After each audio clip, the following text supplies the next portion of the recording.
고난의 종 이런 제목의 이사야가 예수님께서 고난을 받으실 것을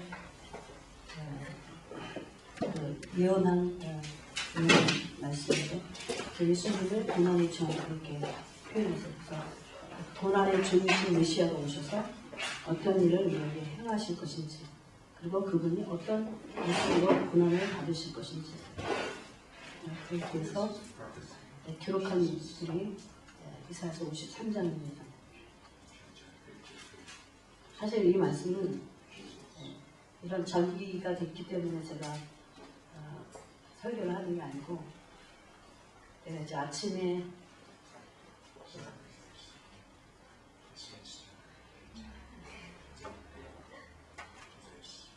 한글 공부를 더 해야 돼요. 제가 아침에 이제 큐티하고 바로 이제 기도하는 시간이에요.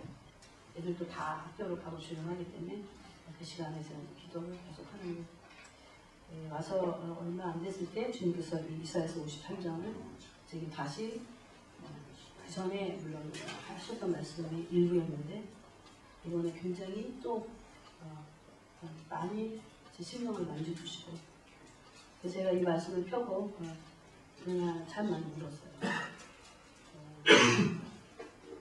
우리는 일반적으로 이렇게 어려운 일이 있거나 아니면 어떤 좋지 않은 상황이 있거나 관계에 있거나 그러면 그것을 위로받으려고 하죠.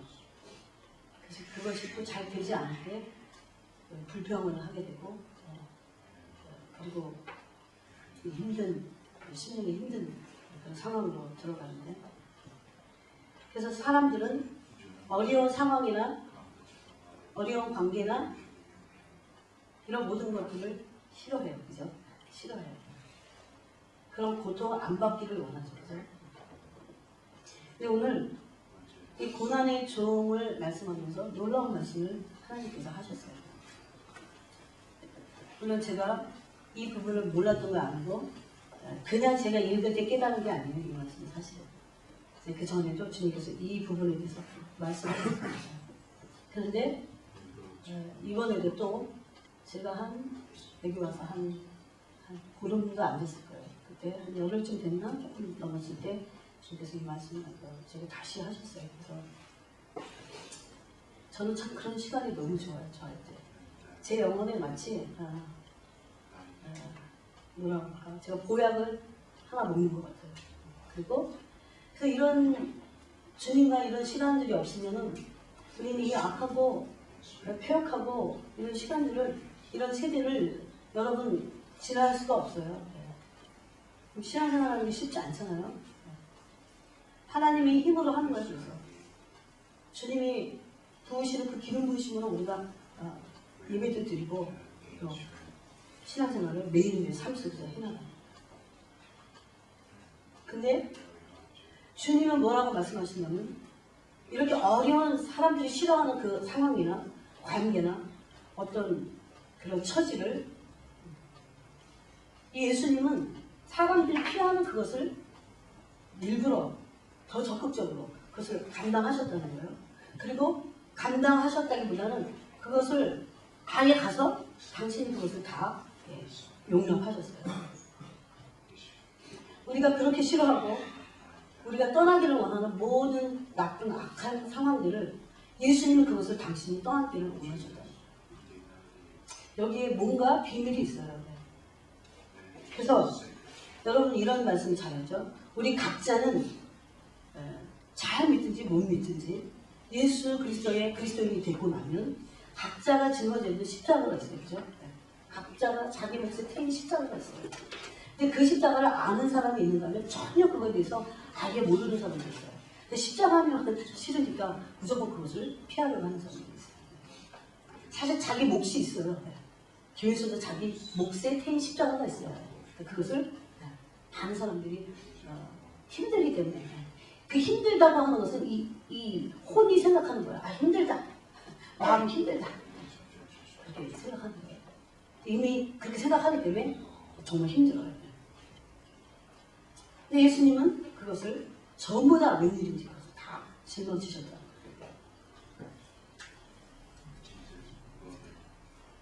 특별히 여기 보니까 예수님의 십자가 고난에 대해서 말씀하셨는데 예수님이 인간들에게 사람들에게 예수님은 하나님이세요. 그죠? 하나님이신 그 예수님이 인간들에게 무엇을 당하셨느냐 거기 말씀해 보니까 우리가 아직 그것을 읽지 않았지만 53장 3절에 보면 그는 멸시를 받았다 이렇게 돼요. 예수님은 사람들로부터 멸시를 받으셨어요. 하나님이신데 하나님이 인간에게 멸시를 받으셨다는 거예요. 여러분 그냥 제가 설교를 하니까 그냥 듣지 마시고 하나님이 인간에게 멸시를 받았다 이것을 한번 깊이 한번 생각하면서 들으세요. 또 사람들이 예수님을 싫어했다 이렇게 됐어요. 어느 정도 싫어했냐면 얼굴을 가리우고 보지 않음을 받는 자 같다 그랬어요. 얼굴을 가려갖고요 안 보고 싶은 거예요. 예수님이 싫은 거예요. 유대인 한 청년인 예수라고 하는 그 이름을 가진 그 사람을 사람들이 몹시 싫어했어요. 싫어하고 멸시하고. 그 다음에 또 거기 보니까 간고를 많이 겪었다고 이렇게 돼 있어요.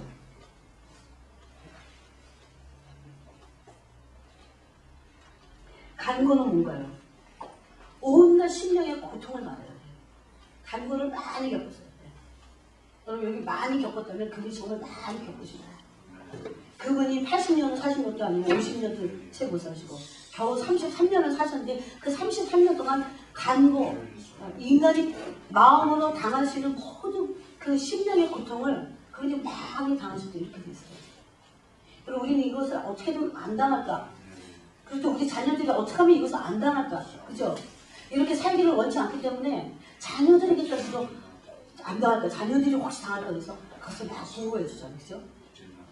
예수님은 간고를 많이 겪었다고 이 고난의 종이 돼서 설명합니다. 그 다음에 질고를 아는 분이다 이렇게 말했어요. 질고를 아는 자. 질고라고 하는 것은 질병의 고통이죠.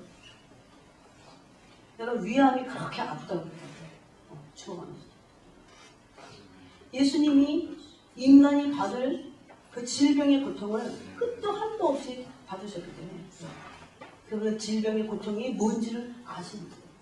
여기서 안다고 하는 것은 그냥 내가 머리로 안다 그것이 아니라 심정적으로 얼마나 아플까 그렇게 해서 아는 게 아니에요. 내가 직접 경험해 봤다는 거예요. 내가 집사님을 알면 집사님 경험해서 아는 거예요. 여기서 성경에서 아는 거는 다 그런 거예요.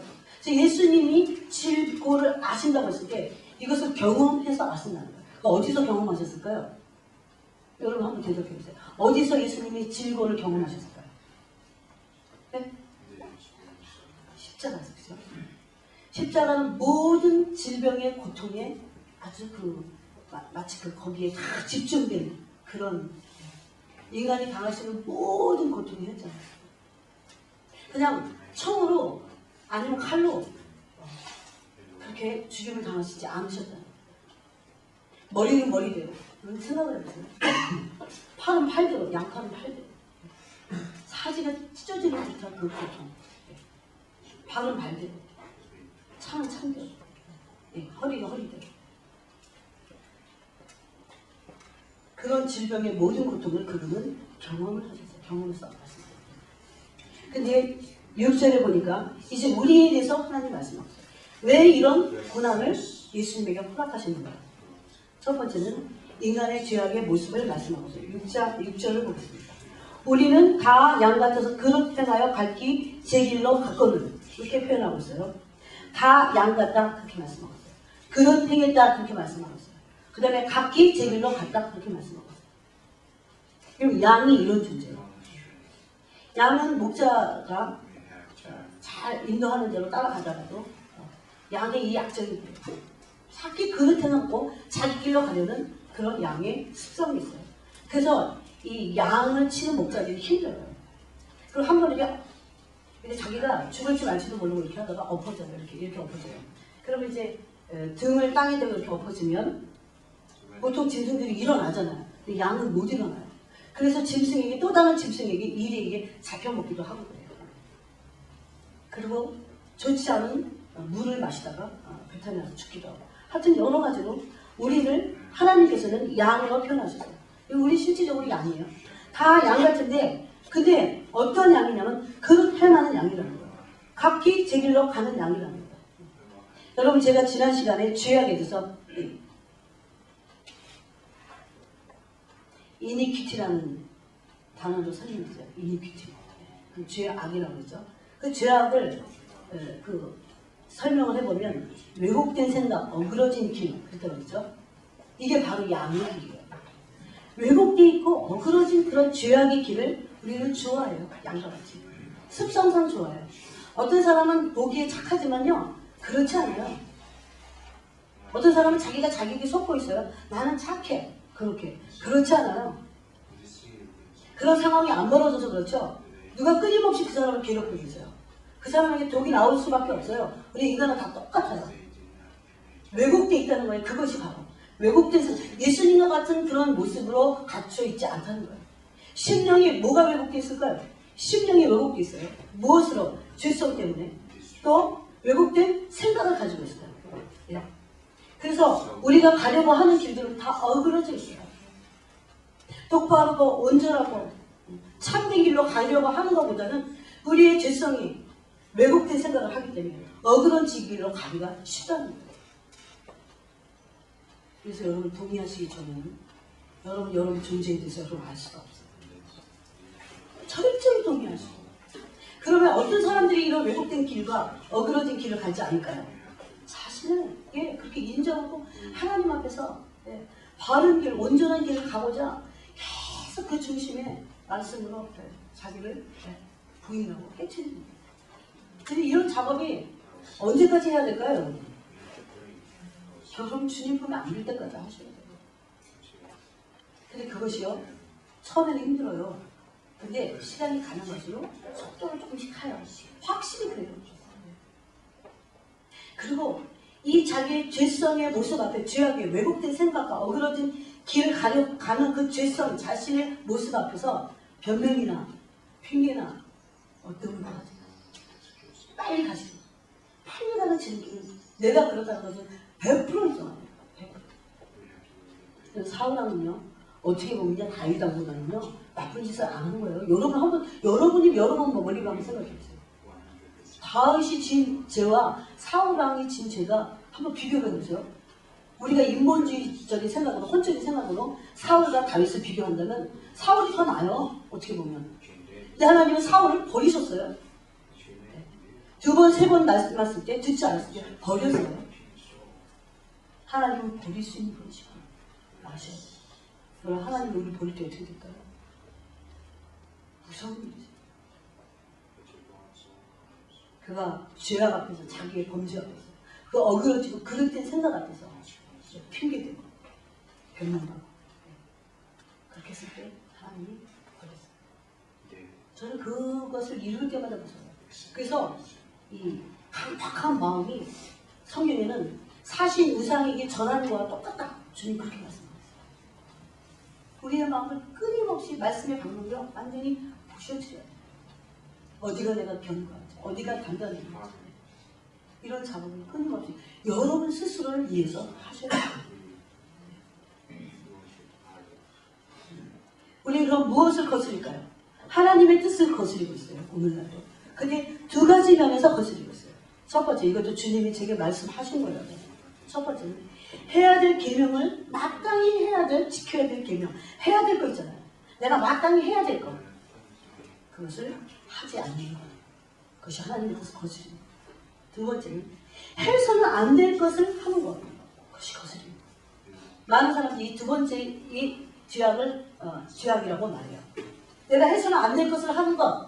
그것을 죄라고 하지만 여러분 마땅히 해야 될 것을 하지 않는 것. 그건 죄예요. 성경은 그래서 제일 뭉뚱그려서 하나를 말씀하고 있어요. 하라는 것. 뭘까요? 성경이 뭘 하라고 할까요? 사랑하라. 하나님을 너의 생명같이 사랑하라. 여러분 하나님을 목숨같이 생명같이 성품을 다해서 뜻을 다해서 사랑한 사람들이 잘못될 수 없어요. 잘못될 수 없어요. 여러분 제가 여기서 말씀드리지만 이단에 빠진 사람들은요 하나님을 사랑하는 게 아니에요. 착각하는 거죠. 잘 그렇다고. 정말 중심이 하나님의 생명같이 사랑합니다. 네? 다윗까지 완전해지고, 여러분 완전해지고 주님께로부터 축복된 길을 가고 그렇게 살려면요, 여러분의 심령이 정말 한 길로만 가면 돼요. 여러분의 생명을 다해서 주님 사랑하시면 돼요. 사랑이 기준이에요. 내 삶의 기준은 사랑이에요. 하나님이 무엇을 기준으로 우리를 심판하신 줄 아세요? 사랑이에요. 그렇게. 넌 나를 사랑하는구나. 그와 같이 예수 그렇게 사랑하는구나. 우리 그렇게 할 수 없는 존재로 왜곡되어 있다는 거예요. 두 가지. 마땅히 해야 될 계명은 마땅히 하지 않는 것. 또 해서는 안 될 일을 하는 것. 이것이 하나님의 뜻을 거스르는 것. 그 다음에 두 번째는 하나님께서 예수 그리스도의 상함받기를 원하셨다고 말씀하셨어요. 10절을 보겠습니다. 여호와께서 그로 상함을 받게 하시기를 원하사, 영어 성경에는 기뻐하셨다 이렇게 돼 있어요. 하나님께서 아들 예수님이 상함받게 하시기를 원하시고 기뻐하셨다는 거예요. 제물로 드리기를 기뻐하셨다는 거예요. 이런 표현을 도대체 성경이 지금 하고 있거든요. 여러분의 인본적인 생각으로 이해하시겠어요?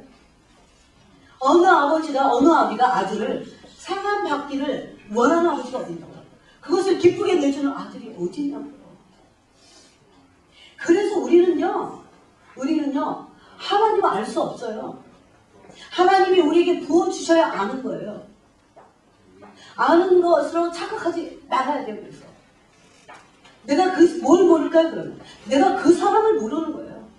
내가 그 사람을 모르는 거예요. 하나님이 나를 당신의 아들을 상하게 해갖고 구원하신 거예요.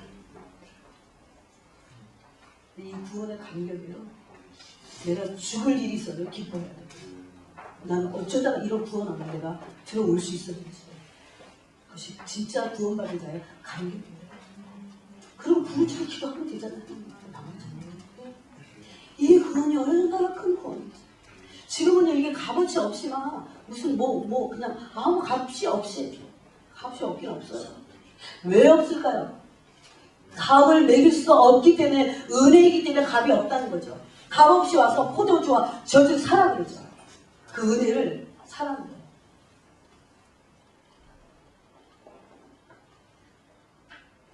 그래서 10절에 보니까 상하게 하셔서 어떻게 해요? 질고를 당하게 하셨다 그랬어요. 그 질병이 숱한 고통만.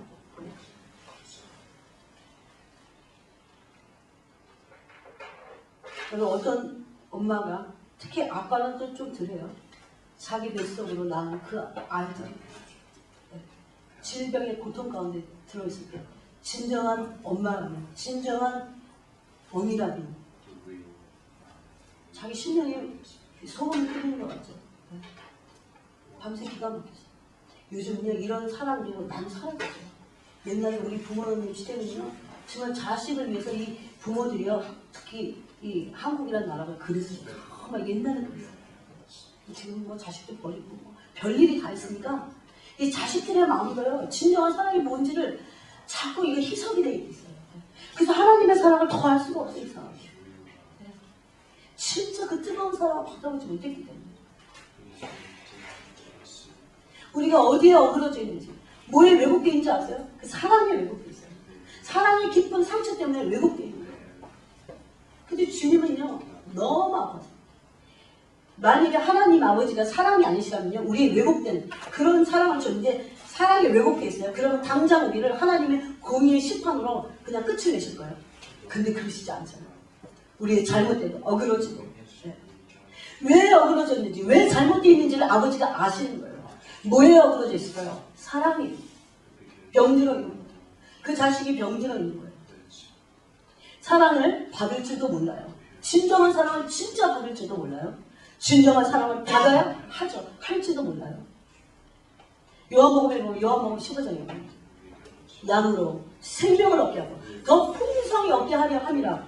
그게 예수님을 부르신 목적이에요. 그냥 겨우 생명 얻어가고 허덕거리면서가 아니고 그 생명이 풍성해지는 거예요. 그것이 하나님 아버지가 우리에게 원하시는 거예요. 무엇으로 이 생명이 풍성해지는 풍성해질 수 있을까요? 무엇으로? 네? 아들 안에 그 생명이 있다고 했어요. 제가 예수 그리스도의 아들 안에 그 생명이 있어요. 그래서 아들이 있는 자는 생명이 있고 하나님의 아들이 없는 자는 생명이 없느니라. 즉 영원한 생명이 없는 거예요. 그 육신의 생명 정도를 말하지 않아요. 이 생명은 여러분 지금도 사람들이 증명하면서 죽어가고 있잖아요. 없어지는 생명이죠. 그런데 아들 안에 그 영원한 생명이 있는데 그 영원한 생명 안에는 무엇이 있길래 도대체 영원하게 살리랄까요? 사람.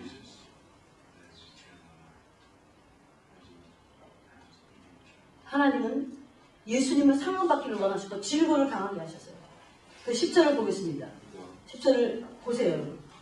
질고를 당케 하셨음즉 그 영혼을 속건제물로 드리기에 이르렀다 이렇게 됐어요. 예수님의 영혼을 뭘로 드렸다고요? 속건제물로 드렸다 이렇게 됐어요. 속건제물이 뭘까요? 여러분 구약에서 여러 가지 제사가 있어요. 레위기에 보면 화목제. 여러분 한번 읊어보세요. 화목제. 그 다음 무슨 제사가 있어요? 속죄제. 그죠? 무슨 제사가 있어요? 오늘 같이 속건제가 있어요. 속건제. 속건제는 드려도 되고 안 드려도 되고 그런 제사가 있어요. 그거는 감사제 같은 거예요. 아니 뭐라고 해야 될지 모르겠어요. 물론 그것도 드려야 돼요. 즉 반드시 드려야 되진 않아요. 때에 따라서 드리면 된다는 거예요. 그것은. 근데 반드시 드려야 하는 의무적인 제사가 있어요. 그게 바로 속건제 속죄제예요. 대속죄를 아시죠? 대제사장이 대속죄일에 1년에 한 차례씩 지성소로 들어가서 백성을 위해서 죄를 속하는 제사를 드려요. 자기 위해서도 드리고. 그런데 이 속건제는 히브리 말로 아삼 이런 뜻이에요. 아삼. 이 죄는 이 속건제는 부지 중에 지은 죄예요. 여러분 우리가 부지 중에 얼마나 많이 죄를 지을까요? 어떨 때 나도 모르는 사이에 죄를 짓는다는 거예요. 특히 여호와 하나님 앞에서도 부지 중에 짓는 죄들이 있다는 거예요. 근데 이 부지 중에 지었기 때문에요. 배상할 대상을 찾을 수가 없어요. 여러분 구약에는요. 반드시 내가 어떤 사람에게 죄를 지면 배상을 하게 돼 있었어요. 제사를 드리고 그 제사가 어떻게 하든지 그 제사의 물건을 가지고 재물을 가지고 그 사람에게 주든지 하여튼 배상하는 그것이 있었어요. 근데 내가 부지 중에 그 사람도 모르고 나도 모르고 부지 중에 죄들이 있어요. 이스라엘에게도. 그럴 때 대상을 찾을 수 없을 때 그 죄를 속하기 위해서 드렸어요. 그래서 이것도 정해진 때에 드렸어요. 그래서 속건제라고 해요. 물론 속죄제도 비슷한 의미가 있어요. 그런데 오늘 이사야서 53장 10절에 보니까 예수님의 영혼을 속건제물로 드렸다 이렇게 돼 있어요. 여러분 오늘 이것을 여러분 잘 알고 가셨으면 좋겠어요. 예수님은 우리 죄를 위한 속건 제물이 되셨어요. 뭐가? 당신의 육체가 찢겨져서 피를 흘리심으로 예수님은 우리 죄를 위한 속건 제물이 되셨다는 거예요. 이제 제사에 대해서 조금 살펴보면 구약의 희생 제사는 예수 그리스도의 대속에 대한 일종의 예시예요. 그럼 이것을 이해하세요? 구약의 모든 희생 제사 있죠. 짐승을 찢어서 죽이는 모든 희생 제사. 희생 제사에서 제물을 드려서 무엇을 얻을까요? 여러분 가장 중요한 게 뭐예요? 제물에서 중요한 게 뭐예요? 네? 아니 제물에서 취할 때 중요한 게 뭐예요? 그렇죠. 피예요. 피예요. 예수님이 왜 찢겨갖고 온몸에서 물과 피가 완전히 다 쏟아지는 줄 아세요? 하나님 예표예요. 예수님이 십자가에서 제물이 되셔서 왜 피를 흘려야 됐어요? 왜? 피에 생명이 있기 때문에. 피 흘림이 없으면 죄사함이 없느니라고 그러거든요. 여러분 이 예수님의 보혈이 우리에게 지금도 적용돼요. 그래서 여러분의 범죄하는 심령 안에 뿌리세요. 우리 한번 찾아보겠습니다. 베드로전서 1장 1절. 제가 사실 중요한 말씀 아니지만 한번 찾아보겠습니다. 베드로전서 1장 1절 한번 보겠습니다.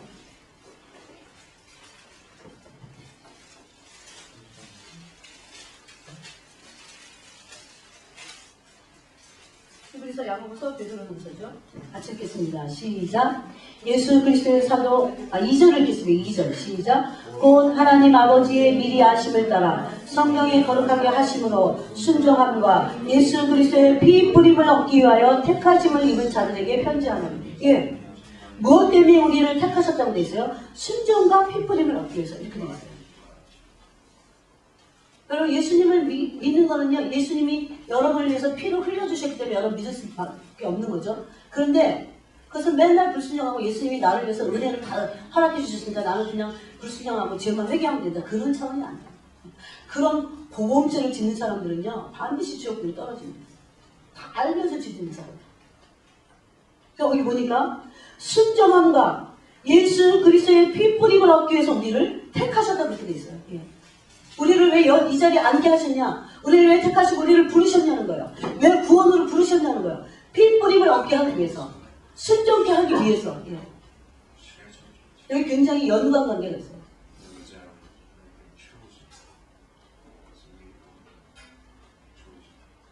그래서 구약의 모든 희생제사는 예수 그리스도의 대신 속해주는 제물이 될 것에 대한 일종의 예시예요.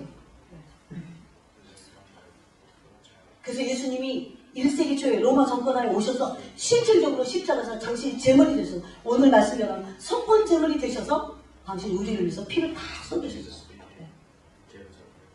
그게 바로 하나님이 우리와 접촉할 수 있는 접촉점을 만든다는 거예요. 그래서 세 가지를 예수님이 대속 제물 되심으로 이루셨어요. 첫 번째, 화해예요. 화해.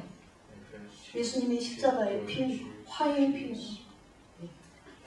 무엇과 무엇의 화해냐면 하나님과 인간 사이의 교제가 회복되는 것을 표현한 거예요. 하나님과 나라가 화해예요. 여러분 로마서 5장 8절 보니까 아직도 우리가 죄인 되었을 때, 또 10절에 보니까 아직도 우리가 원수 되었을 때 하나님과 우리는 여전히 원수지간이었어요. 무엇이? 죄가. 네. 그 원수를 위해서 당신의 아들을 영으로 속건제물로 드리고 육체로 속건제물로 드려서 상하게 하시고 질고를 당하게 하셨다는 거예요. 이것을 하루 종일 묵상하세요. 이번에 사순절 기간 동안에 다른 걸 하지 못하시더라도 다른 묵상을 못하시더라도 이것만 하세요. 누가 원수를 위해서 그렇게 할 수 있을까요? 저는 못해요. 그래서 하나님과 인간 사이의 교제를 회복하신 거예요. 여러분, 하나님과 우리가 회복되지 않고 진정한 회복이 일어날 수 있을까요? 이건 인본주의자들과 사회복음주의자들이 이렇게 얘기해요. 그래서 민중을 해방시켜야 된다 막 이래요. 그거는 아이디어라는 거예요. 그리고 그건 이루어질 수 불가능한 거예요. 불가능한 거예요. 이게 어떻게 가능해요? 인간의 죄 속에서 어떻게 그런 것들이 나오냐고요. 그건 이제 아주 그래서 철학의 속임수라고 했어요. 그것을 성경은 아주 밑바닥에 있는 인간 주체, 인간이 어떤 존재인지를 알지 못하는 사람들이 하는 짓들이에요. 그게 인간이 얼마나 악한 존재인지 아세요? 네? 여러분 안에 얼마나 악이 숨어 있는지 아시나요? 그 인간이 얼마나 악한지를 모르니까 그런 얘기를 하는 거예요. 진정한 회복은요, 하나님과 우리가 회복되기 전에 일어날 수 없어요. 그래서 구원자이신 예수 그리스도가 필요한 거예요. 첫 번째, 화해를 위해서 하셨어요. 제가 다음 주에 제가 한번 물어보세요. 여러분 잘 외우시는지. 그 다음에 예수님의 화목 제물 되심의 의미는 화목이에요. 화목. 누가 보내도 화목이에요. 죄를 벌하시겠다고 하는 거룩하신 하나님의 정당한 그 뜻에 충족시키는 거예요. 여러분, 죄를 벌하실 수밖에 없는 그것은 뭘까요? 하나님의 의로우심이에요. 예. 그런데 여러분, 우리가 어떻게 이렇게 버젓이 앉아서 예배 드릴 수 있냐고요. 네? 솔직히 한번 얘기해 볼게요. 우리가 어떻게 하나님 앞에 기도 드릴 수 있냐고요. 그런데 예수님이 이미 다 그 증거를 당하셨기 때문이죠. 안 그러면요, 우리 그렇게 할 수 없는 존재들이에요. 그 거룩하신 하나님이 그 인간이 범죄한 모든 것들에 하나님은 의로우신 그 의가 드러나셔야 돼요. 여러분, 하나님의 의는 드러나셔야 돼요. 오늘도 제가 성경에 초창기 읽었죠. 네. 하나님의 의는 반드시 드러나셔야 돼요. 그게 의예요. 근데 그것을 어떻게 하나님이 우리를 벌하시지 않고 그 하나님의 거룩하심의 정당한 요구, 그 뜻을 어떻게 하나님이 꽉 저버릴 수 있냐. 그 저버리신 게 아니에요. 그것을 누군가가 충족을 시켰어요. 그게 누굴까요? 예수님이에요. 우리가 철저히 채찍 맞아야 돼요. 우리가 채찍 맞아서 채찍을 그분이 대신 당하셔가고요. 우리가 벌로 채찍 맞아야 돼. 쉽게 말하면 그렇죠. 그 벌을 예수님이 당신 육체에 당하셔갖고 하나님의 의로우심을 충족시키신 거예요. 이해하시나요? 한번 읽어보겠습니다. 로마서 3장 25절.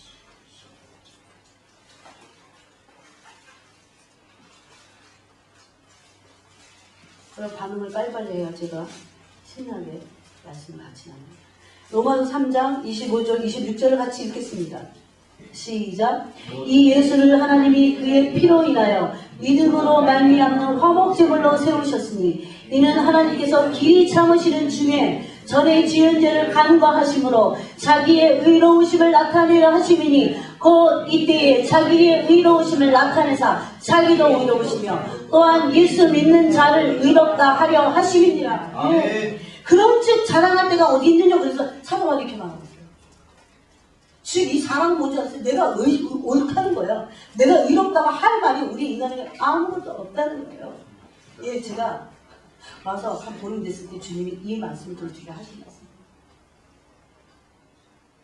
우리는 누구? 여기 지금 보니까 전에 지은 죄를 간과하셔야 돼요.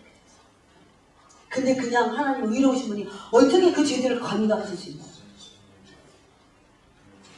그 모든 것을 여기 보니까 25절에 이 예수를 하나님이 그의 피로 인하여 화목제물로 삼으셨어요. 여러분 보세요. 예수님의 피가 얼마나 중요합니까? 얼마나 중요합니까? 피를 굉장히 강조하는 교회가 하나 제가 발견했어요. 기도 많이 하는 교회더라고요. 피를 엄청 강조해요. 그래서 제가 들어가서 어떤 식으로 예수님의 피를 강조하는지 항상 이 교회는요. 예수님의 그 우상의 그 피를 흘리신 그것을 항상 묵상하더라고요. 전교인이. 그러니까 매주마다 와서 묵상해요. 머리에, 손에. 그래서 그 묵상을 하면서 내가 머리로 지은 그 수많은 죄 때문에 예수님이 수많은 피를 머리로부터 흘리셨어요. 손에 받은 거, 허리에 받은 거, 발에 받은 거. 이 오상의 모든 그 예수님의 그 보혈, 그것을 묵상하면서 계속 자기 머리에 뿌려요. 이것을 연상하는 거죠. 정말 실질적으로 선포하고 있어요. 마음으로 주의 신뢰를 아이들을 뿌려야 돼요. 예수님의 보혈로 인해서 우리를 의롭게 나타내셨습니다. 그것이 예수 그리스도께서 대속제물 되셨는데 화목케 하는 화목제물이 되셨다고 또 성경을 말씀합니다. 또 한 구절 또 한 구절 그다음에 또 한 구절 찾아보겠습니다. 고린도후서 5장 19절. 고린도후서 5장 19절.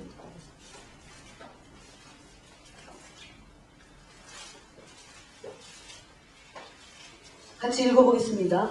고린도후서 5장 19절 읽겠습니다. 시작. 이는 하나님께서 그리스도 안에 계시사 세상을 자기와 화목하게 하시며 저희의 죄를 저희에게 돌리지 아니하시고 화목하게 하는 말씀을 우리에게 부탁하셨느니라. 아멘.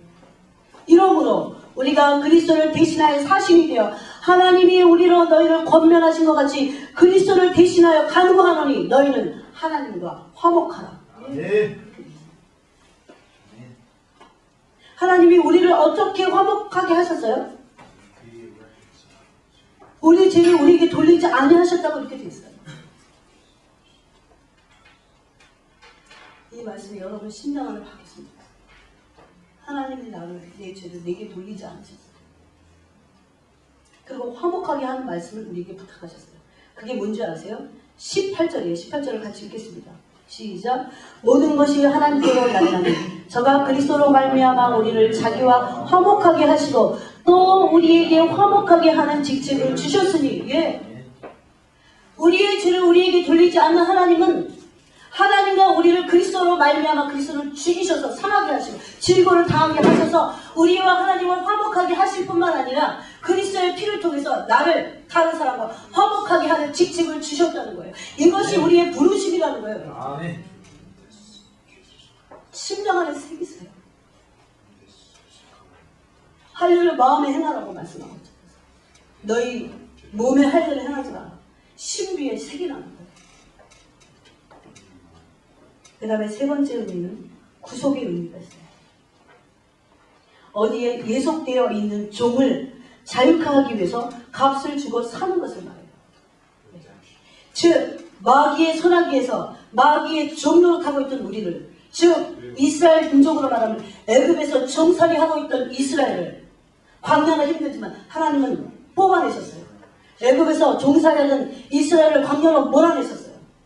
여러분 때로요, 그래서 세상에서 내가 살고 있다가 세상에서 마귀의 종로로 타고 있다가 하나님이 모신 광야로 들어가면요, 내가 세상에서 내 마음대로 살 때보다 힘들 때 있어요.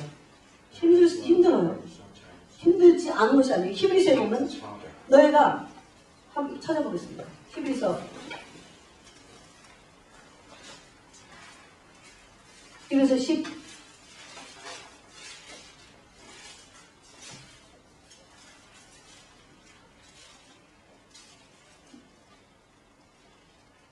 여러분 거기 12장 24절에도 새 언약의 중보이신 예수와 및 아벨의 피보다 더 낫게 말하는 뿌린 피니라 이렇게 되죠. 성경은 피를 자꾸 뿌리는 것을 말씀해요. 이것은 구약적인 의미가 신약에까지도 새 언약의 중보자신 예수 그리스도의 피가 지금도 우리 영혼과 심령을 향해서 뿌리고 있다는 걸 아셔야 돼요.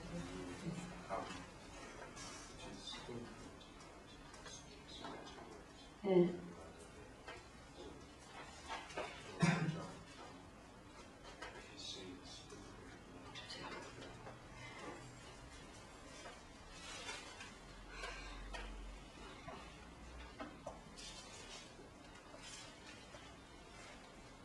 저 10장으로 가보겠습니다. 10장. 예. 10장 32절을 읽어보겠습니다. 다 같이 32절 읽어보겠습니다. 시작. 전날에 너희가 빛을 받은 후에 고난의 큰 싸움에 참은 것을 생각하라. 예. 우리가 오히려 빛이 우리에게 있기 전에는요, 이런 큰 싸움들이 없었어요. 그죠? 네. 내 마음대로, 내 꼴리는 대로, 내 생각대로, 내 편한 대로 살면 되잖아요. 근데 그것은 엄밀히 따지면 내 마음대로 사는 것은 다 사단의 종로로 사는 거라고 그랬잖아요, 성경에. 그래서 지금은 이제는 빛이 비춰지는데 어떻게 내 마음대로 살아요? 빛이 비춰지는데 어떻게 그 어두운 가운데서 짝하면서 살아요? 그렇게 할 수 없어요, 이제는. 그래서 빛을 받은 후에 고난의 큰 싸움이 있다는 거예요, 실질적으로. 나를 거부하고, 내 뜻을 거부하고, 주님의 뜻대로 살기 위한 그런 몸부림이 우리 안에 있다는 거예요. 여러분 안에 만약에 그것이 없으면 여러분 가짜예요. 그런 고난이 없으면 가짜잖아. 우리가 실질적으로 어디 나가서, 예, 지금 여기 공산 국가도 아니고 하니까 그런 고난은 안 당해요. 그렇지만 우리가 주님의 뜻을 이루기 위해서 내가 대가를 지불하고 내가 하고 싶은 것들을, 예, 거부하고, 어떤 때, 예, 내 본성이, 죄의 본성이, 예, 죄의 본성을 거스려야 돼요. 여러분이 원하는 것, 여러분이 하고자 하는 그런 죄의 본성의 열망들을 거스리라는 거예요. 우리 죄의 본성이 무엇을 원하나요? 정말 죄의 본성이 꺾어지지 않으면 않을수록 죄의 본성대로 살 수밖에 없어요. 이것을 꺾을 때, 꺾고 또 꺾을 때 주님의 뜻대로 사는 게 쉬워져요. 확실히 쉬워져요. 거기까지 가셔야 돼요. 포기하지 않고 대가를 지불하셔야 돼요. 근데 대가 지불 없이 이것은 할 수가 없다는 거예요. 그래서 여기 보니까 고난의 큰 싸움에 참았다고 돼 있어요. 인내, 그것이 히브리서 10장 32절에 말씀. 우리를 종되었던 곳에서 구속하셨어요, 주님이. 그 대속 제물 되시는 거. 그래서 이제는 자유케 된 거예요, 우리가. 그때까지 아직도 우리는 여전히 죄에서 종로로 타는 우리들이에요. 그것이 우리 안에서 완전한 자유함으로 이루어질 때까지, 여러분이 이제는 선을 행하는 것이 자유롭게 될 때까지, 예. 내 마음에서 그것을 진정으로 원할 때까지, 여러분 정말 여러분 마음에요, 선을 행하는 것이, 주님의 뜻을 행하는 것이 쉬워지잖아요. 자유하죠. 그러면 진짜 원하는 거예요, 내가 그것을. 그것을 원하는 거예요. 우리 주님을 원합니다. 원합니다. 그러지만 주님을 원하는 것은 내 죄성을 안 원해요. 근데 이것이 꺾여주면서 나라고 하는 존재 자체가 정말 그것을 원하면요. 하나님은 엄청난 일을 하세요. 그 기간들을 여러분이 통과하시기 바랍니다. 세 번째 이제 본문으로 돌아가 보겠습니다. 이사야서 53장. 여러분 눈을 뜨시고 졸면 안 돼요.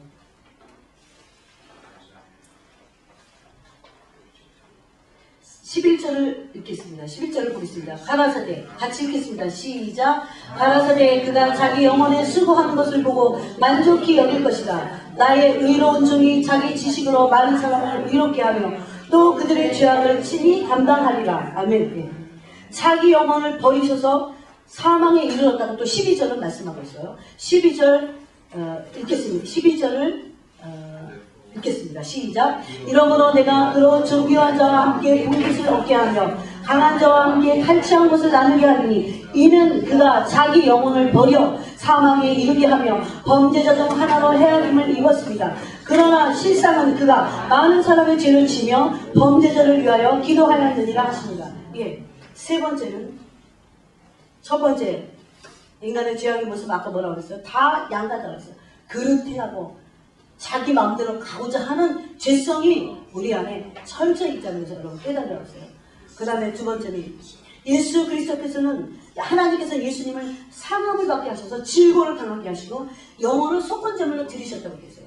그런데 11절 12절에서는 이것에 대해서 뭐라고 말씀하십니까? 자기 영혼을 예수님 스스로는 버리셨다 이렇게 됐어요. 그래서 사망에 이르렀다 이렇게 됐어요. 여러분 한번 생각을 해보세요. 다시 저를 쳐다보세요. 내 영혼을 버릴 수 있어요, 여러분? 내 영혼을, 자기 영혼을 버릴 수 있어요? 자기 영혼을 여기서는 어떻게 버리셨냐면 사망에 이르게 했다 이렇게 했어요. 육체와 영혼을 엄밀히 다 버리셨어요. 여러분, 예수님이 그냥 육체만 아프니까 육체의 고통이 영혼까지 와서 그래서 그냥 영혼이 좀 고통스럽다가 그냥 돌아가셨다. 그럴까요? 인간이 당할 수 있는 심령의 모든 고통, 우리의 모든 불법, 불의, 범법 행위들을 지켜보시면서 그래서 한 몸에 다 당하시면서 그 심령이 완전히 찢어지셨어요. 그 영혼의 고통으로 이루어나갔어요.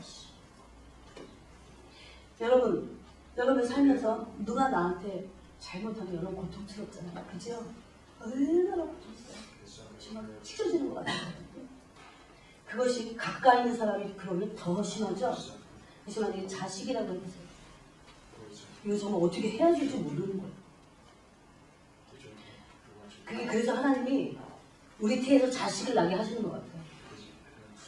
때로 세상에서 요즘 이제 자식도 버리잖아요. 그런데 이게 문제예요 정말.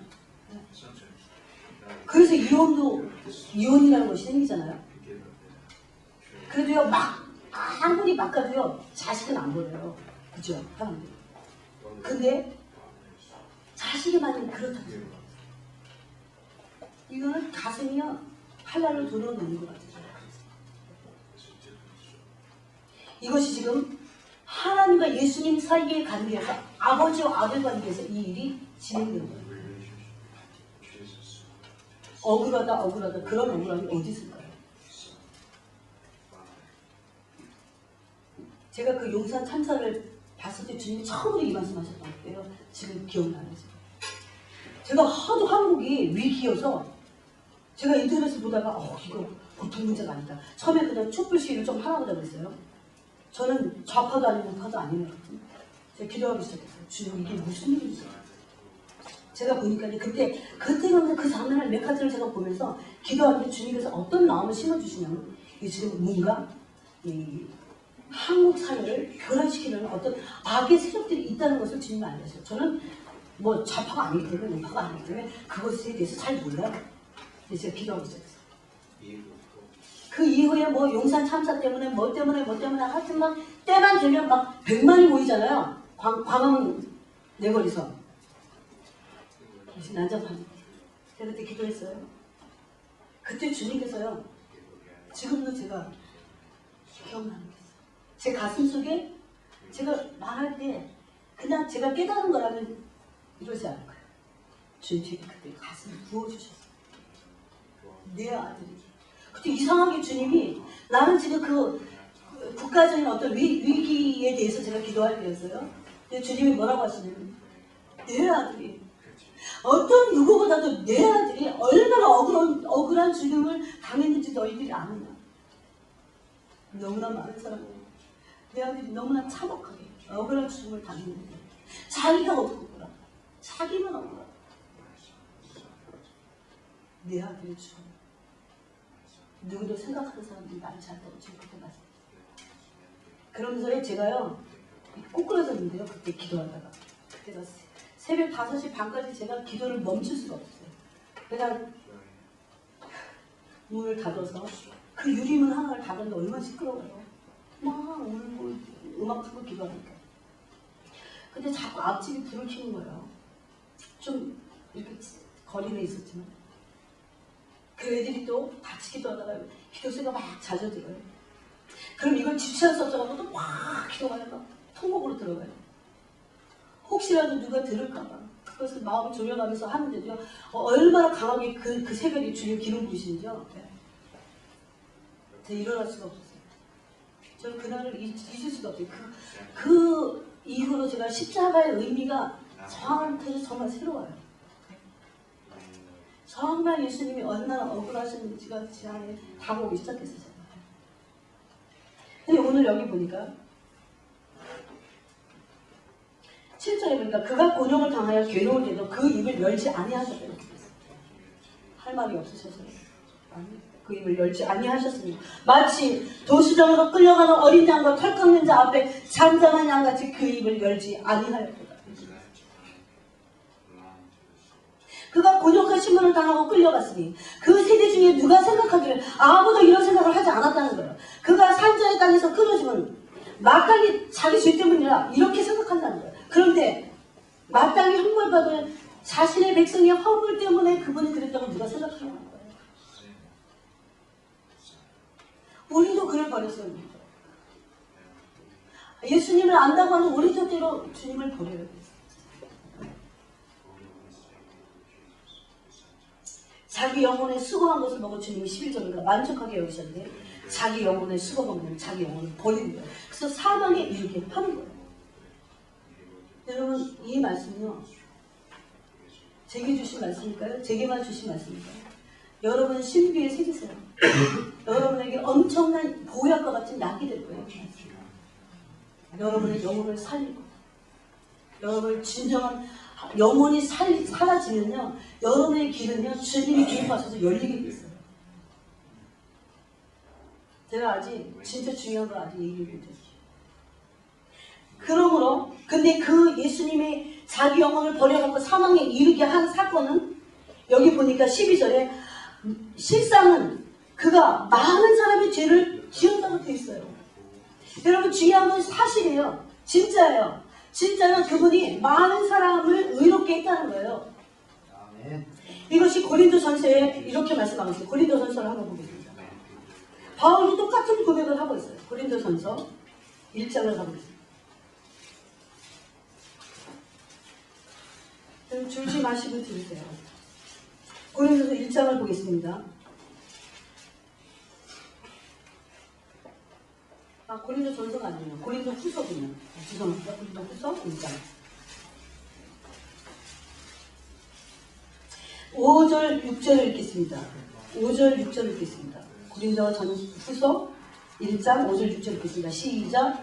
그리스도의 고난이 우리에게 넘치는 것 같이 우리의 위로도 그리스도로 말미암아 넘치는도다. 우리가 환난 받는 것도 너희의 위로와 구원을 위하며 혹 위로받는 것도 너희의 위로를 위함이니 네 위로가 너희 속에 역사하여 우리가 받는 것 같은 고난을 너희도 견디게 함이니라. 예, 여기 보니까 그 위로를 그 환난을 위로를 받음으로 통과하는데 그 환난이 무엇이 된다고 말씀하고 있어요? 너희를 위한 구원. 예, 우리가 받는 환난을 통해서 우리가 대가 지불을 철저히 하면 그것이 수많은 영혼들을 구원하는 구원이 되겠다는 거예요. 그런데 우리는 이 십자가를 지려고 하지 않죠. 그죠? 여러분, 십자가를 지으며 많은 영혼을 구원하는 게 있어요. 이것은 비밀이에요. 십자가의 신비예요. 예수님이 십자가를 지시지 않았다면 수많은 영혼을 구원할 수 없었듯이 내 몫에 태인 십자가를 내가 지지 않으면 많은 영혼들이 주님 앞으로 돌아오지 않아요. 내게 주님이 영혼들을 허락하실 수 없다는 거예요. 저는 이것을 깨닫고요. 내가 십자가를 지기 원한다고 해서 주님. 실제적으로. 주님 어떠한 곤고한 재앙에 환난과 역경이 닥쳐도 주님 십자가보다 낫잖아요. 제가 짐으로 만약에 그것이 정말 영혼들을 구원하기만 한다면 제가 그것을 하겠습니다. 주님. 주님의 십자가 그 길을 따라가겠습니다. 주님. 몇 명이 모이면 어떠냐고요. 우리 안에 그런 것이 있냐고요. 주님을 진짜 사랑하는 마음이 있어야 되잖아요. 오늘 예수님은 자기 영혼을 버렸다고 하시죠. 사망에 이르렀다고 하시죠. 누가 자기 자식을 버리나요? 누가 자기 스스로를 버려서 영혼을 버려서 심장을 다 찢어서 버려서 사망에 이르게 하고 범죄자들을 죄인들을 원수들을 의롭게 하시려고 그래서 아무 할 말이 없다는 거죠.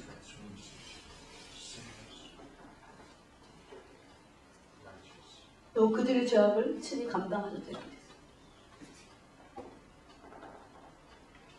12절에 실상은 그가 많은 사람의 죄를 감당하셨다. 또 두 번째는 범죄자를 위하여 기도하셨다 이렇게 됐어요. 근데 예수님 스스로가 범죄자 중 하나로 헤아림을 받았다 이렇게 됐어요. 저는 이 구절을 읽다가 기절할 뻔했어요. 제가 그 전에 안 읽었겠어요. 어떻게 하나님이 범죄자가 되실 수가 있을까? 어떻게 하나님이 범죄자가 되실 수 있을까? 나 같은 범죄자를 의롭게 하시려고 당신 스스로가 범죄자 중 하나로 인간으로부터 재판받으시고 심판자이시고 입법자이신 하나님이 인간에게 재판받으시고 끌려다가 신문받으시고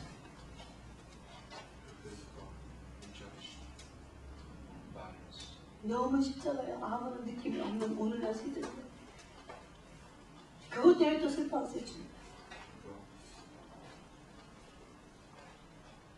그러나 실상은 많은 사람의 죄를 지셨다고 합니다. 저는 여기서 비밀을 깨달았어요. 내가 어떻게 되든지 주님 상관없습니다. 제가 많은 사람의 죄를 지기를 원합니다. 그걸 지고 그게 중보기도 같아요. 범죄자를 위해서 기도하셨다고 했죠. 지금도 하나님 보좌 우편에서 친히 간구하고 계세요. 나를 위해서. 그분이 하지 않은 일이 무엇이죠?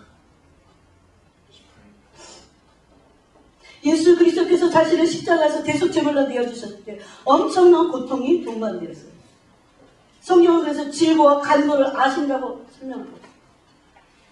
우리도 나의 십자가를 치료할 때 때론 비난과 이 대목을 주님 말씀을 제가 적었어요. 여러분 정신을 차리고 들으세요. 때론 비난과 모함과 오해와 저주 그것을 받을까 그것으로 인한 두려움, 고통, 슬픔, 우울 이런 것들이 우리를 찌르고 삼키고 엄청난 아픔과 손해를 줄 수 있다고 주님이 말씀하셨어요. 그래서 많은 사람들이 십자가를 피하려고 한다고 하셨어요. 그러나 실상은 예수님이 많은 영혼을 구원하는 그 구원의 길이셨듯이 우리가 그것을 갈 때 그 길을 갈 때 많은 영혼들을 구원해요. 여러분 다니엘서에 보니까 영혼들을 옳은 길로 인도하는 자를 어떻게 하신다고 그랬어요? 주님이 별과 같이 빛나게 하셔요. 그건 표현할 수 없습니다. 그냥 별빛에 비교했죠. 그 영광은 엄청나요. 여러분. 엄청나요. 인내하세요. 근데 첫 번째는 내가 십자가에서 그리스도와 함께 못 박히고 죽어지는 과정이라고 주님 말씀하셨어요. 이 대목이 제가 굉장히 중요했어요. 지금 이 모든 나의 십자가는 내가 십자가에서 그리스도와 함께 못 박히고 죽어져가는 과정이라고 했어요. 이렇게 말씀하셨어요. 그리스도와 함께 십자가에 예수님처럼 못 박히라고 말씀하셨어요. 못 박히는 동안, 근데 이 대목이 참 중요했어요. 못 박히는 동안 고통스러울지라도, 여러분 예수님이 십자가에서 못 박히실 때 고통스러우셨죠? 엄청난 고통이 동반됐어요. 물과 피가 쏟아져서요, 심장이 파열됐잖아요. 엄청난 그 고난 안으로 당신을 버리신 거예요. 그 못 박히는 동안 우리도 예수님이 고통스러울지라도 그 후에 완전한 죽음 안으로 들어갈 때 모든 고통이 사라진다고 했어요. 이것이 제게 비밀이었어요. 이것이 제게 엄청난 능력이었어요. 우리가 우리 스스로를 십자가에 못 박으려 할 때, 그때 못 박히는 과정에서는 고통스러워. 우리도 두려움도 찔림도 아프고 상처가 있고, 그렇지만 완전히 죽음 안으로 들어갈 때, 예수님이 이제 완전히 죽으셔서 사망 안에 들어가셨죠. 죽으셨을 때 이제 모든 고통은, 육신의 그런 영원한 고통은 끝난 거예요. 그렇게 들어가는 겁니다. 죽어지는 거예요. 근데 뭐가 있어요? 그 죽어지는 과정의 고통스러움이 우리에게도 동반된다는 거예요. 없지 않다는 거예요. 그 후에 완전한 죽음 안으로 들어갈 때 모든 고통이 사라지고 부활의 영광 안으로, 부활의 신비 안으로 들어가게 된다고 하셨어요. 이것이 고난의 신비라고 했어요.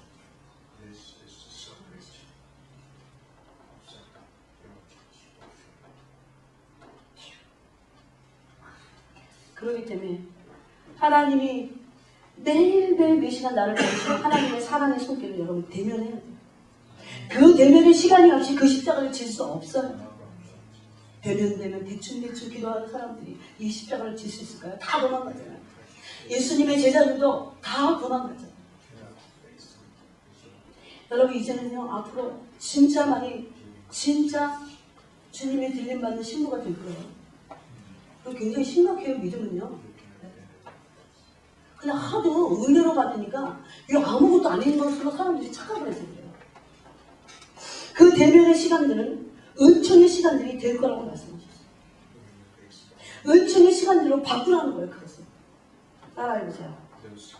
고통의 시간을 은총의 시간으로 바꾸라. 주님의 명령이에요. 고통의 시간을. 왜 그럴까요?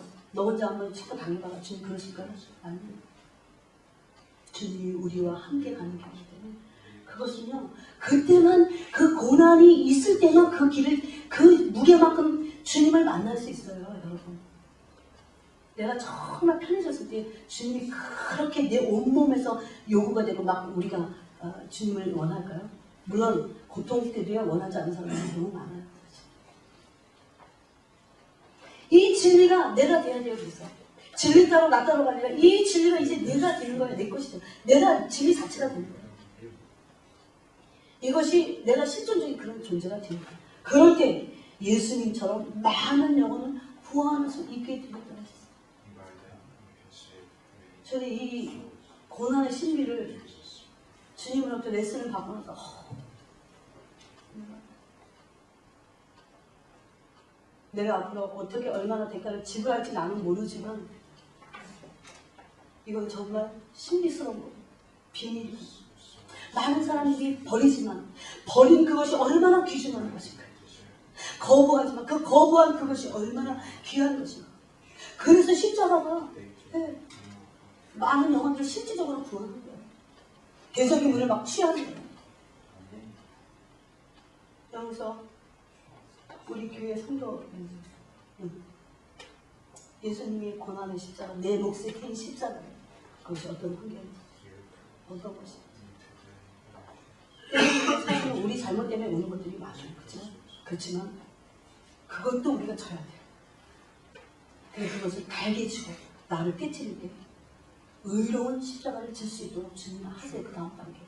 그것이 지어질 때는 이제 많은 영혼들이 나를 통해서 내 인생이라고 이 버려지고 썩어지고 없어질 시간도 썩어질 거야. 내 육체도 썩어질 거야. 내 돈도 썩어질 거야. 여러분이 아무리 따져가도 그 모든 영광도 다 썩어질 것이에요. 이 땅 것이에요. 근데 그것이 하나님의 나라에서 영원한 썩지 않을 영광으로 바뀐다. 여러분 언젠가는요, 천국에서 제 얘기가 맞았구나. 동의하시라면 좋을 거예요. 저는 힘들 때마다 천국을 생각해요, 실질적으로. 아, 천국이 좋겠다. 그런 생각이 아니라 내가 지금 지나가는 모든 과정, 내가 하는 모든 것은 천국을 위한 것이다. 하나님 나라를 위한 것이다. 그렇게 생각할 때 제 마음이 또 바뀌고, 또 바뀌고, 또 바뀌고. 같이 기도하겠습니다.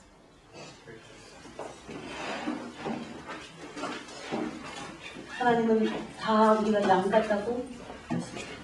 왜곡된 생각과 어그러진 길을 갈 수밖에 없는 죄악된 존재라고 말씀하십니다.